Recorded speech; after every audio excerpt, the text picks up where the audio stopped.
د کابل ولایت امنیه قومندانۍ اړوند 5م امنیتي حوزه ده.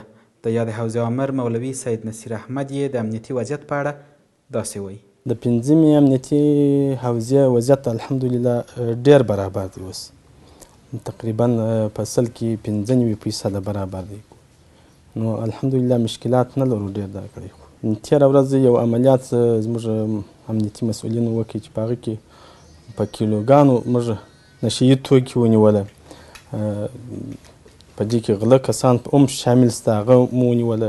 نو الحمدلله کارونه بیخي پر مخ روان دي. یادې حوزې تېره ورځ د دغه حوزې په اړوندو سیمو کې عملیات ترسره کړي چې په ترڅ کې یو اندازه نشه یي توکي او اړونده کسان نیولي.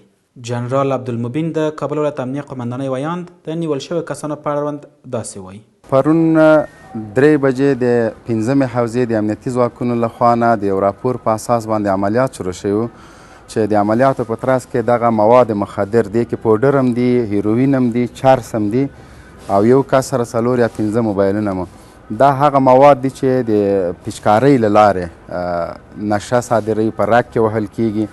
دا مو سره نیول شوي. په دغه رابطه باندې 15 کسان چې همدغه شیان ورسره نیول شوي د عملیاتو په ترڅ کې دا هم نیول شوي دي. وروسته له تحقیقاتو نه به ثابته شي. په دې تړاو نور عملیات هم روان دي چې نور کسان هم ونیول شي او دا بعدلي او قضایي ارګانونو ته سپارل کیږي.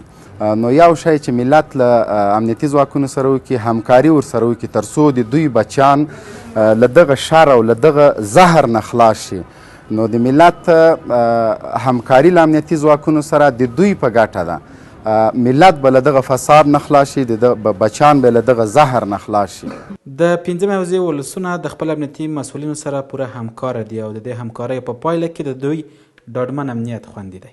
خلک یقین باور وکړه په نیمه شپه کې هم چې کومه ستونزه ورته پیښیږي یا کوم یو کار ویني چې هغه مشکل کار وي، هغه کې موږ ته رابطه راسره کوي، موږ ته خبر راکوي، همکاري پوره را سره کوي. الله دې د دوی سره عزیز